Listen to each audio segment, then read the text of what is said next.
Je m'appelle Lynx. Je suis un Khajiit. Je hais les Khajiits. Je comprends lentement que pour survivre, il allait falloir que je tue à mon tour. Il y a à la fin de ce livre une prophétie annonçant l'avènement du dernier enfant de dragon. Si les dragons sont de retour, il est de mon devoir de nordique d'informer le Jarl de la ville la plus proche. Vous avez rendu un grand service à Blancherive. Vous pourriez faire autre chose pour moi. J'ai entendu parler d'une tablette se trouvant au tertre des chutes tourmentées. Je vais me rendre au tertre des chutes tourmentées et je vais ramener la pierre du dragon. Cette armure est meilleure que la mienne. Désolé l'ami, je vais te l'emprunter. J'imagine que tous les petits nordiques ont leur héros pour éclairer les ténèbres de leurs doutes. Moi j'avais Falkrein. Les tours du tertre des chutes tourmentées se dressent devant moi. Personne ne me traite de chat. Je suis un nordique. Je suis un nordique.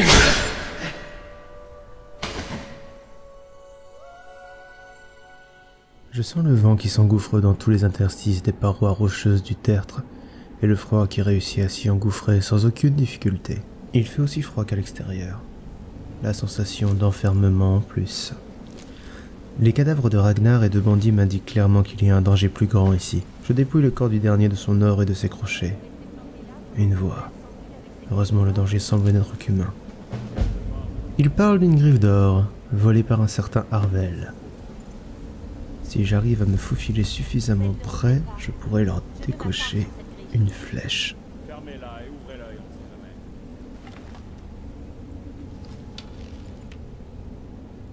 Ils ne me voient pas. Décidément, cet arc est très pratique. Je pourrais envisager de faire tout le combat avec, mais ma hache reste plus sûre pour l'instant.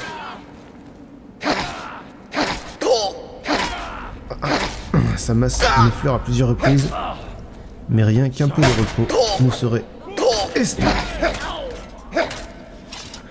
Il va falloir que je sois prudent avec l'archère. Ça va, son armure est légère. Si j'arrive à l'atteindre au corps à corps, elle a perdu. Vous avez Très bien. Cette bataille n'a pas dégénéré. Je ne suis pas lentement en train de devenir un monstre ou un sadique ou que sais-je. Voyons leur coffre.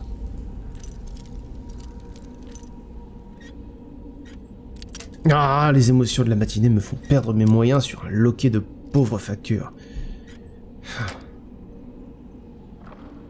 Or et crochet. C'est pratiquement le résumé de ma vie d'avant. Je regarde un peu leur matériel, mais ils n'ont rien qui pourrait m'intéresser. Mon équipement est déjà suffisant. Je m'enfonce dans le tertre des chutes tourmentées. Toutes ces toiles d'araignée présagent de la présence de Givreper. J'espère qu'elles ne seront pas aussi grosses que celles que j'ai croisées à Helgen. Ah oui, j'avais oublié ce rituel. Mais c'est vrai que parfois les gens viennent placer des urnes funéraires dans les grottes et les donjons pour honorer les gens qui y ont perdu la vie. Parfois quelques passants viennent poser quelques pièces ou autres objets de valeur pour la mémoire des défunts. Et parfois quelques pilleurs qui estiment que les morts n'ont pas de système de commerce viennent récupérer ces objets. Des gens malins, si vous voulez mon avis.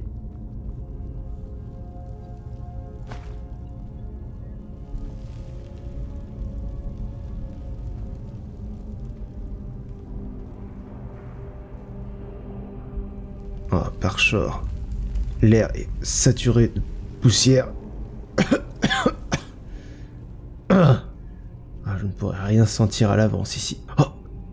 Un bandit. Il ne m'a pas entendu. Comme toujours, une flèche peut suffire. Très bien. Je vise. Touché! Partalos, il n'a même pas sursauté. J'imagine qu'il est mieux entraîné que les autres bandits auxquels j'ai eu affaire. 3 de mes flèches sont plantées dans son armure et il semble ne pas ralentir. Vite, ma hache! Je vais vous tailler en pièces. J'essaie d'atteindre ses bras qui sont découverts, mais... il ne laisse passer aucun coup. Très bien, si je concentre toute ma puissance en un coup, je peux briser sa défense et en profiter pour mettre des coups, mais... ils sont maladroits. C'est tout ce que vous avez. Oui, l'entaille sur son bras est profonde. Il n'a plus aucune chance.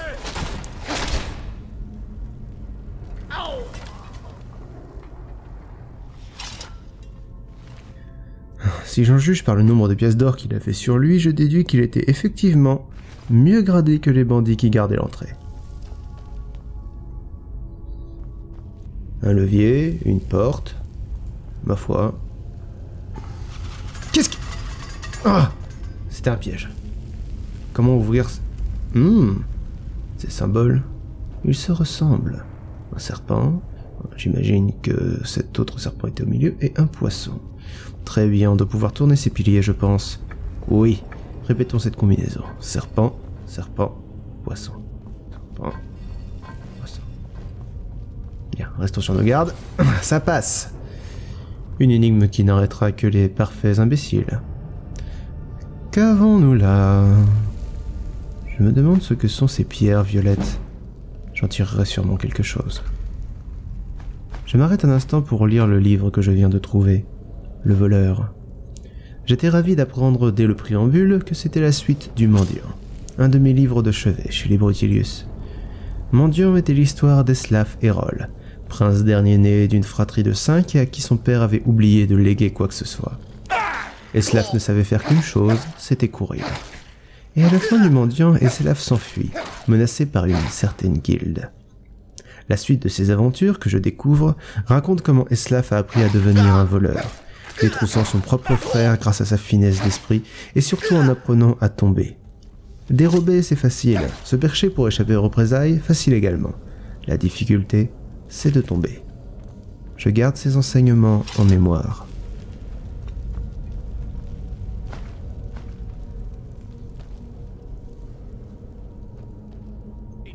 J'entends une voix, paniquée.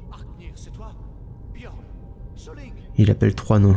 Je ne peux que penser aux 3 bandits que j'ai oxy pour parvenir jusqu'ici. Il est avec eux, c'est lui qui a volé la griffe d'or. Étant donné l'abondance de toiles et sa peur panique, il s'est probablement fait emprisonner par des givres épais. Comme je n'en vois aucune, j'en déduis qu'elles doivent être loin, je vais aller le libérer. Qu'est-ce que c'est que ça? Je me cache par réflexe. Par qui n'arrête, mais... Comment une telle chose peut-elle exister? J'essaie de la frapper, mais... Je ne peux pas surveiller 8 pattes et 4 mandibules à la fois. Non, ça va, elle ne fait que frapper la jambe. Son venin, non! Ah, je vois trouble, je sens que son venin parcourt les veines. Le venin, bien sûr, mes fioles. Ah, je sors les fioles de potions de ma ceinture et les bois d'une traite. Je sens mon mal s'amenuiser. Je repense au poison paralysant que j'ai trouvé il y a moins de 2 minutes et j'en recouvre la lame de ma hache. Je me précipite pour donner le premier coup. Ah, ça marche. Non, même la chitine de cette givre épère est trop épaisse, mes coups l'atteignent à peine. Je me réfugie là où elle ne peut m'atteindre. Oh, quelle ironie. Me voilà rampé à l'abri dans mon trou pour me protéger d'une givre épère. Comme une araignée le ferait avec un chat, disons. Non, c'est inutile. C'est inutile, je ne pourrai rien faire avec la hache. Heureusement, je dispose d'une cachette et peux donc espérer que mes flèches seront plus efficaces. Il suffit que j'évite ces jets de venin. Et même s'ils m'atteignent, il me reste des potions. Ce combat n'est pas perdu d'avance, finalement. Il m'aura fallu 21 flèches et 1 minute pour venir à bout de ce monstre. La minute la plus terrifiante de ma vie. Du moins, en cet instant, c'est ce que je pensais. Comment aurais-je pu prévoir ce qui m'attendait un peu plus loin dans cette caverne ?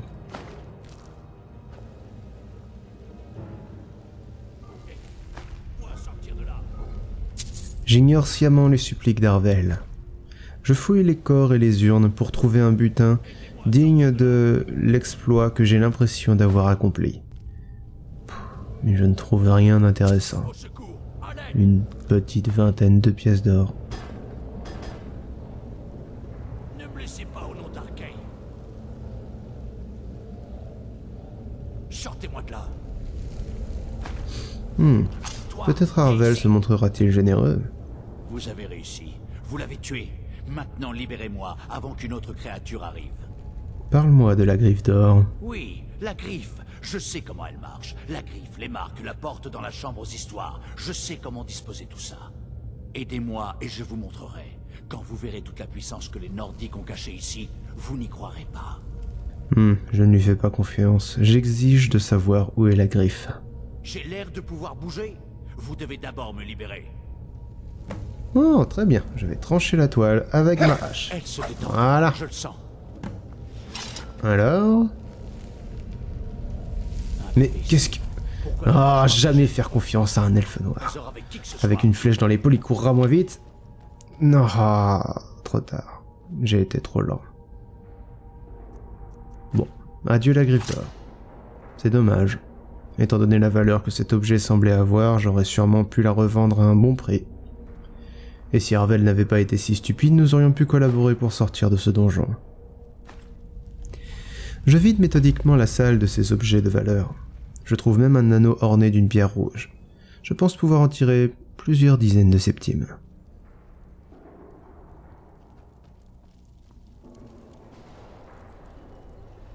Oh mon Dieu, cette odeur. Ah, ça sent... la mort. Ah, j'ai l'impression d'être dans une crypte. Ah, je suis dans une crypte. Charmant.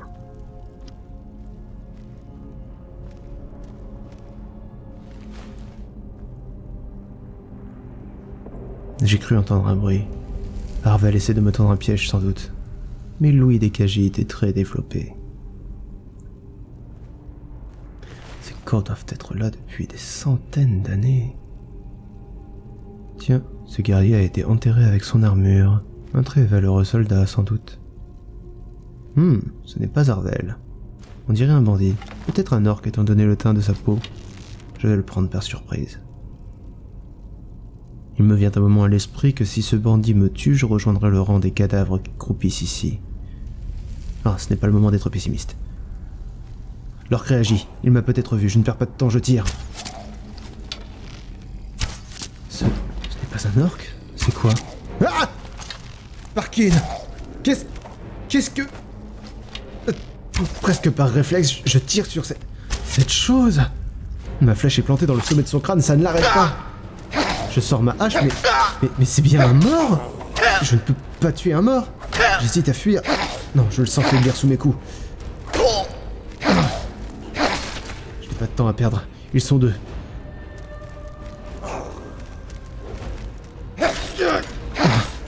Non, ils sont trois. Intérieurement, je prie Arkay pour que tous les morts de cette crypte ne reviennent pas à la vie. C'est peut-être pour ça que personne n'est sorti du tertre des chutes tourmentées. Peut-être qu'ici les morts ne font que dormir, en attendant les imprudents qui s'y aventureraient. Une potion, vite. Mais comment peut-il être aussi puissant? Ses muscles sont déchirés et rongés par le temps. Ah, je l'ai eu.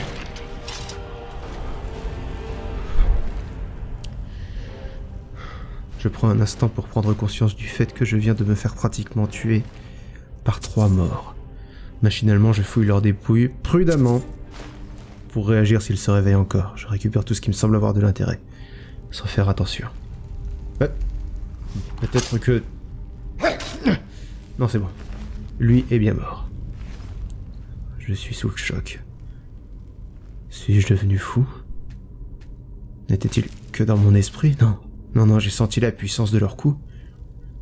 Ils étaient bien réels. Ah, Arvel. J'imagine que tu as été moins chanceux que moi avec les morts. As-tu la griffe sur toi? Oui. Et un journal. Tu disais qu'il fallait utiliser la griffe. Et je lis dans ton journal que tu as volé la griffe à un certain Lucan Valerius. J'imagine qu'il sera content de la récupérer. Tu écris que c'est une clé et que celui qui a la griffe d'or tient la solution dans la paume de sa main. Ouais, j'imagine que tout ceci finira par avoir un sens. C'est le piège le plus grossier que j'ai vu de mémoire de voleur. Peut-être n'est-il plus en état de fonctionner. Si, il l'est. Très bien.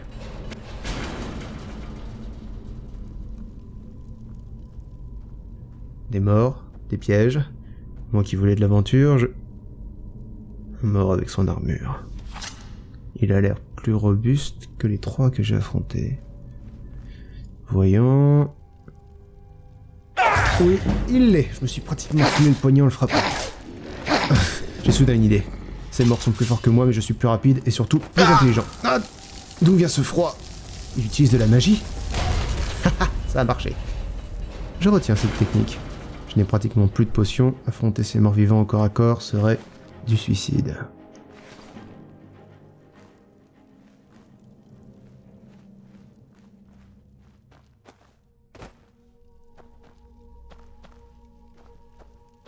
Il y a encore une autre crypte en contrebas. J'imagine que... Oui, un mort avec une épée. Je devrais pouvoir le renvoyer dans sa tombe par la force de l'acier.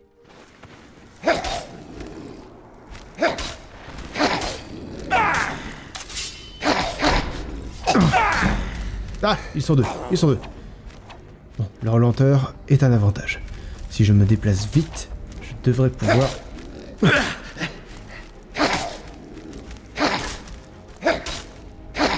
Ah, il y a un archer. Il y a un archer avec eux. Je n'ai plus de potions, je ne peux pas prendre de risques. Je retourne vers le piège. Ça fonctionne à la perfection. Je dépouille les carcasses des morts. Non. Oh, il est allé jusque là. Maintenant que je suis un peu revenu à mes esprits, je constate que leurs armes semblent spéciales. Leurs gravures sont nordiques, mais il semble que le temps ne les a pas émoussées. Au contraire même.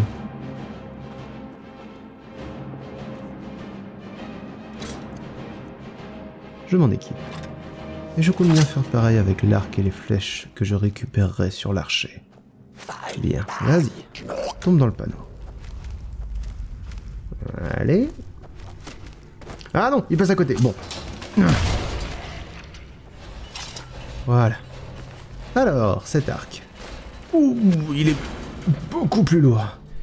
Mais la corde est beaucoup plus tendue. Gagnant-gagnant. Les flèches feront plus de dégâts et ça va me faire les bras. C'est parfait. J'espère qu'il y aura d'autres pièges de ce genre dans le donjon. C'est très pratique.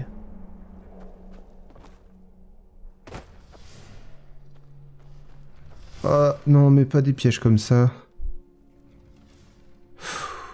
Bon. Très bien. On se concentre. On respire. Ça passe. Cette chaîne doit désactiver le piège. En effet. Par les neufs, quelle puanteur. Oh, ce donjon empeste la vieille poussière, la mort et la décomposition. Ah, bah ça vient peut-être de lui. Je vais essayer de ne l'attaquer qu'à l'arc. C'est clairement mon atout majeur, il faut que je le renforce. Et puis cet arc semble peser une tonne, je dois m'entraîner avec. Très bien, il approche, on reste calme. Ah, je dois reculer plus vite. Ah, c'est bon. Ah, cet arc et ses flèches antiques sont infiniment plus efficaces. Oh, j'aurais dû me mettre à piller des tombes plus jeunes. Même les morts roulent sur l'or en bord de ciel. Encore un autre. Très bien. Focalisons-nous sur notre cible. Je peux très bien m'en sortir avec mon arc seul. Ma hache pourrait ne servir qu'à les achever si je m'y prends convenablement. Une flèche. 2. 3. 4. Il est déstabilisé. 5. Tant qu'ils ne sont pas nombreux, je n'ai pas à plonger au corps à corps. J'aime autant faire 100. Autant que possible. Je vais donc me faufiler dans ce qu'il reste de ces cryptes, en évitant le contact. Et encore un autre. Si je me déplace lentement et que je les tue à distance un par un, j'aurai pas besoin d'utiliser les quelques potions qu'il me reste. Et il m'a vu, je dois mettre de la distance. Ah, je crois bien avoir entendu 2 grognements distincts. Il n'est pas seul. Je ne suis pas sûr de pouvoir tenir les deux à distance. Nous allons vite le découvrir.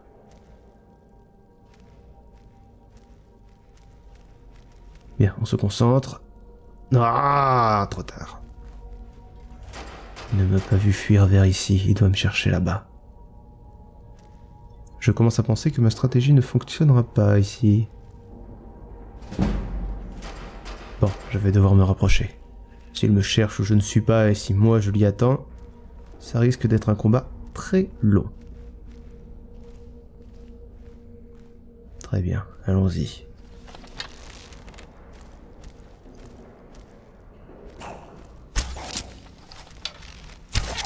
Ah, cette fois, il m'a bel et bien vu. Une chance pour moi, il est trop lent. Et je n'ai pas l'impression que l'autre mort m'ait entendu. Très bien.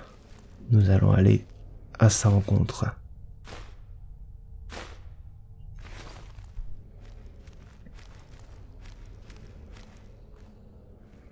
Repéré. J'utilise la même technique. Je mets de la distance entre lui et moi. Soudain, je repère la lampe accrochée au plafond et je réalise que le sol semble couvert d'huile. Ça a fonctionné.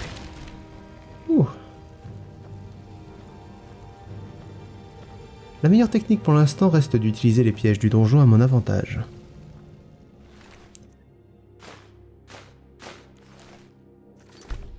Tandis que je progresse dans le tertre en jetant des coups d'œil anxieux derrière moi, je me souviens de mon objectif qui me semble d'un coup prendre tout son sens. Farengar est un savant. Il est au courant que les morts reviennent à la vie, ça ne fait pas le moindre doute. Et c'est pour ça qu'il veut une carte des cimetières de dragons. Il doit estimer que ce sont les dragons morts d'autrefois qui ressortent de leur dernière demeure, comme vient de le faire cet homme.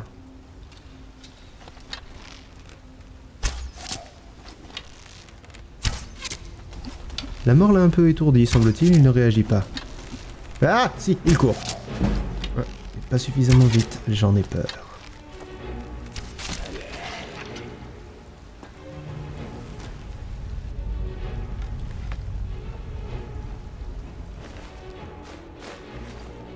Alors, tâchons d'ignorer la cascade et... Oh 10 pièces d'or et un grenat qui en vaut bien 3 ou 4 fois plus. Par Zénithar, je n'ai jamais porté autant d'argent sur moi.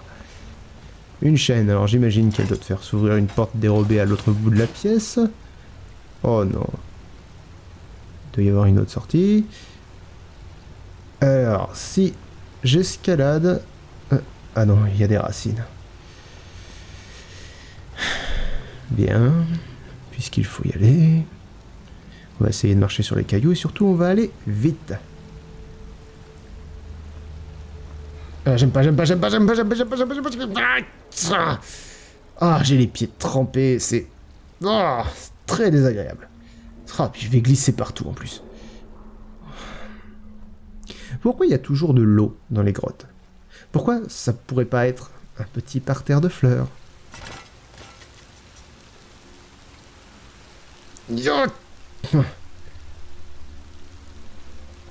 Tiens, c'est bon. Bon, un coffre. Au moins, il y a toujours ça. Or, parchemin illisible, potion... Ces bottes semblent avoir subi un enchantement. Moi, j'imagine que je pourrais les revendre à un bon prix. J'espère vraiment pouvoir trouver des marchands à qui revendre tout ça. Des pierres précieuses, on trouve toujours, mais des pièces d'armure enchantées... Encore un mort.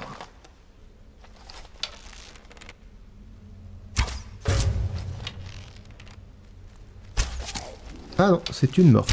Enfin, peu importe, elle encaisse aussi bien les flèches que ses homologues masculins.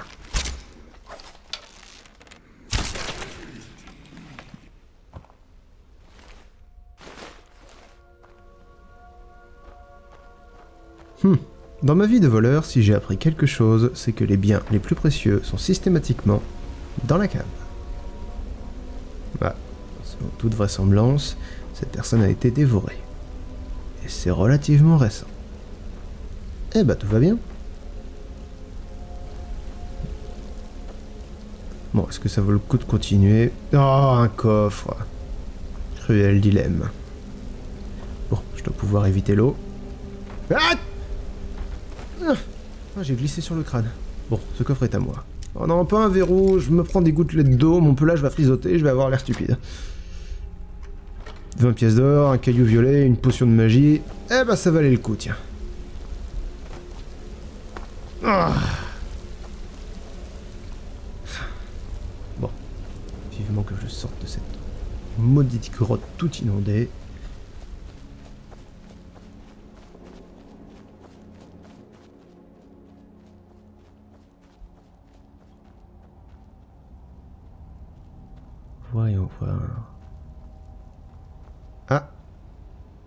Encore un mort. Allez, j'en ai déjà affronté 13. Oui, le voleur exige. J'ai une excellente mémoire des chiffres. Je vais utiliser la technique de la givre épère, attendre patiemment qu'il passe dans ma ligne de mire.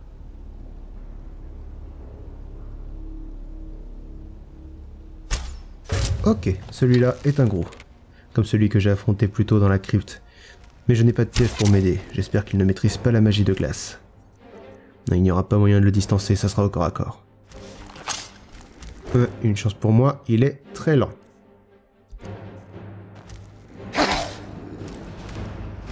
Ah, très lent mais très puissant. Sa lame est émoussée mais ses coups me font mal. Non, non, je ne peux pas. Je ne peux pas. L'affrontement direct est voué à l'échec.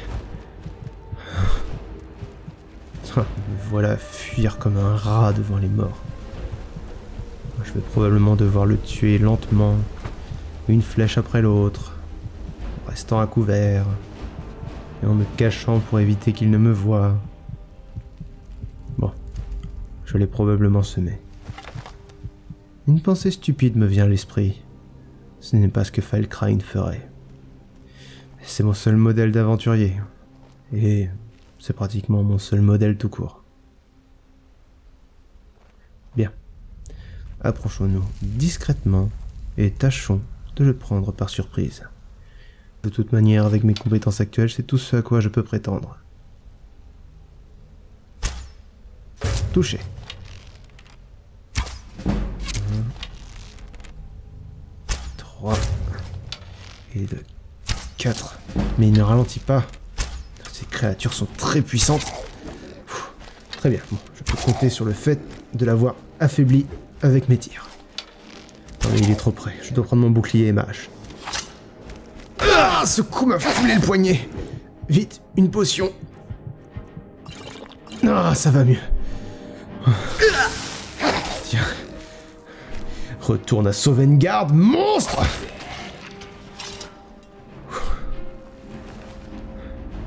Une potion de vol à la tire. Je vois. J'imagine que tu étais un confrère dans une autre vie. Une chance que les potions tiennent beaucoup mieux l'épreuve du temps que, disons, le lait ou l'hydromel. Sinon le contenu de cette fiole me serait fatal. Mais avouons-le, je n'ai pas besoin de potions pour voler les honnêtes gens. J'ai le traînet de souvenir qu'il était seul dans sa pièce.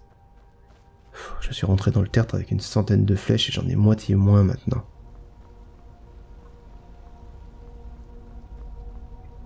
J'espère vraiment que... Oh!